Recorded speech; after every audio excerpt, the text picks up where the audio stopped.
This is the DB Blade Surgeon. It is our best-selling knife. We've sold hundreds of these across the world. This is the Big Daddy Nunchuck Master Surgeon. It weighs approximately 832 kilograms and it is 12.6 meters long. And I'm going to show you how I made it.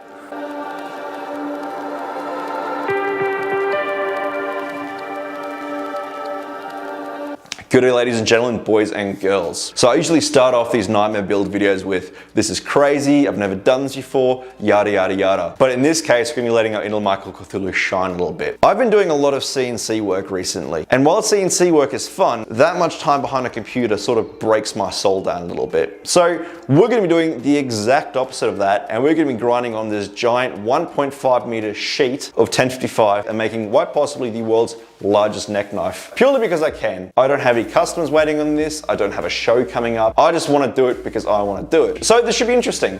I don't quite know how I'm going to do it just yet. I've got a rough idea, you know, angle grinders and all that sort of stuff. But the actual things like heat treating it, because, you know, we're going to make it a real knife. I don't know how I'm going to do that just yet. That's going to be interesting. I might burn something down doing that. But, you know, fingers crossed, hey? But anyway, we're going to give this a red hot go and hopefully it turns out all right. Let's get into it.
So,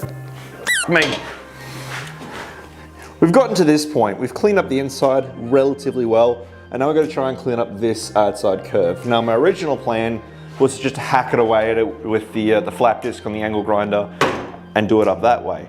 However, this contour here fits perfectly with this 10-inch contact wheel. So perfectly that it'd be a shame not to do it. So we're going to try it this way. This feels really, really dangerous, but I can't see why it is. So, you know, fingers crossed, and hopefully walk out of this with all our fingers, hey?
And there we go. That is the most interesting grinding session I've ever had. My back and arms are just wrecked from swinging this giant 1.5 meter chunk of steel around for about an hour and a half. But it's looking oh so sick. Got these edges a lot nicer than I thought I'd get them. It's a lot easier with this grinder here to get nice straight edges than with the angle grinder, just because of the surface area difference. I am going to go ahead now and I'm going to get the angle grinder with like a surface conditioning pad and just polish up those edges a little bit so they look good when we hit them with some paint. We have had one casualty because, well, when you're swinging around a 1.5 meter giant ass blade, the roof seems to get a lot closer than it normally is, and we've taken out one of my lights. So that wasn't great, but, well, could have been a hell of a lot worse.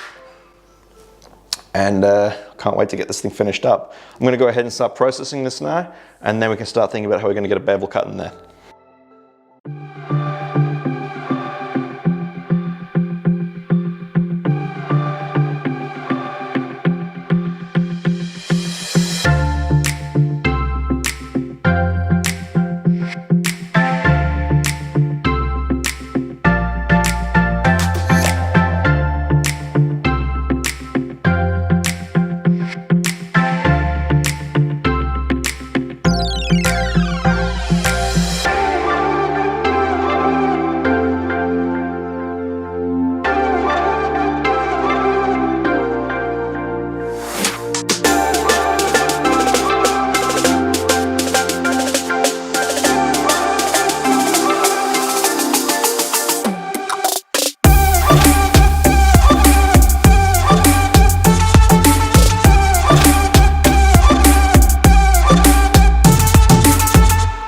There we go.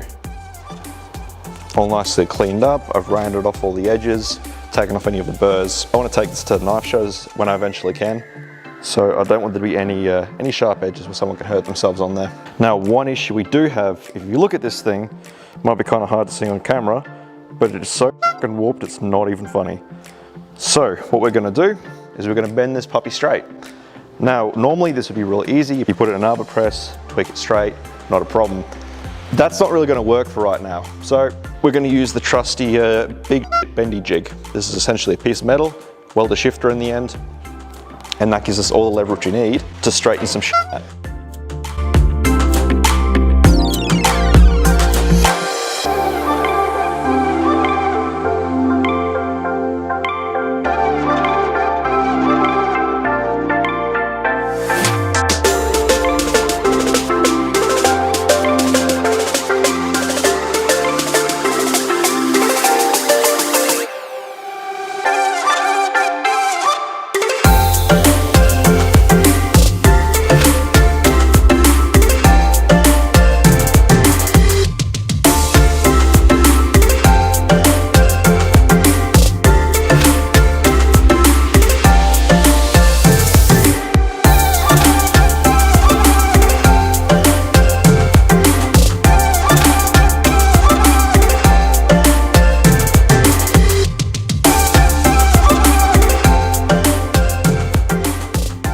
So now to grind the bevels. So if you look at the standard ones here, you'll see the bevels actually come up really, really high.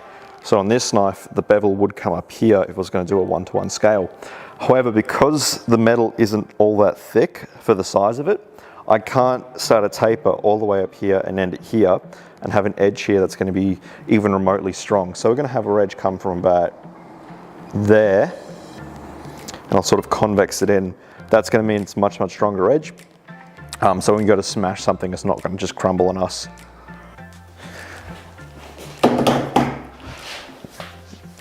Alrighty boys and girls, so at this point we've got to get the bevel roughed in. Now this is where I start making shit up as I go along. I originally planned on roughing this bevel in with a 2x72. I had a plan for a jig where I could kind of hold it up on the tool rest and cut that bevel in nice and controlled.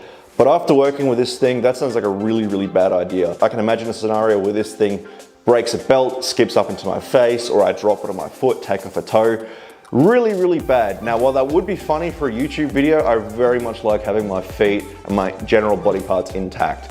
So we're gonna do this, well, pretty much Michaelcthulhu style. Basically roughing this bitch in with an angle grinder. No secret, this is very much a Michaelcthulhu inspired build, and that's what he does, so I think that's gonna work okay. I think he uses stone. We're gonna try these ceramic flap discs. I hear they're gonna remove metal a bit quicker, and we're not removing quite as much metal as he does. So hopefully we get a better finish with these, and we can actually get this bevel roughed in nicely.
So now at this point we've got everything ground, and I could probably just say it's done, but I've made this entire thing out of high carbon steel, which means it can be heat treated, which means this thing is going to be able to take an edge and hold an edge the same as a regular sword or an axe or something like that, which means it's going to be great for chopping and slashing and smashing and all that sort of stuff, which makes the little 12-year-old boy inside of me very, very excited by that. Now, heat treating this thing has got its own little issues. Issue number one, and the most obvious issue, is that it's 1.5 meters long, which means I don't have an oven, nor do I know somebody with an oven that's big enough to sort of take this thing. Also, because it's so big, if it was to heat up this entire chunk of steel, once it's red hot, it's sort of gonna flop under its own weight, which is just pretty much unfixable at that point. So what we're gonna do instead is we're gonna use what is essentially a homemade fucking flamethrower, and we're gonna use that to heat up this edge. Once this edge here is red hot, we're gonna dunk it in water, and that's gonna give us our hard edge that we can then temper back. Now, in a perfect world, I'd actually be quenching this in oil, but because of what this build is, I think that's a really, really bad idea. Because, you know, red hot blade, big bucket of oil, flammable factory. Let's not do that. So instead we're gonna use water, and we're just gonna cross our fingers and hopefully it doesn't crack on us, because, well, that'd be heartbreaking.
And there we go.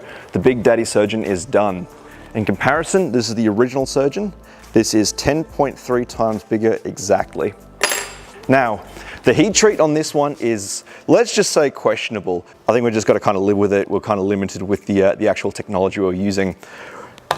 I ended up going with a spray paint finish just on the blade because I want to take this to events, and I want to smash it with it, and I want to have a finish that's really easy to touch up. I was originally thinking like an acid etch finish or like a vinegar etch finish. That'd be a pain in the ass to maintain.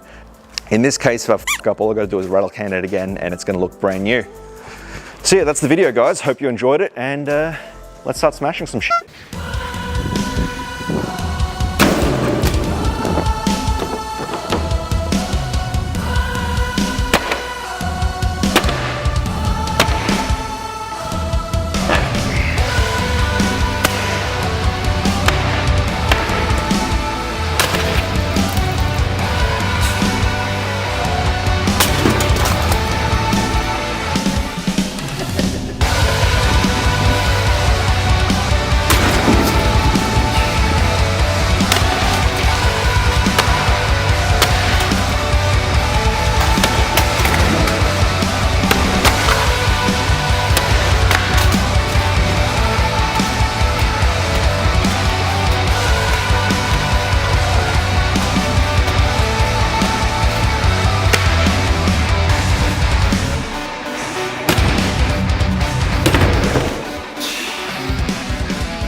There we go, guys. Thanks for watching the video. I hope you enjoyed it.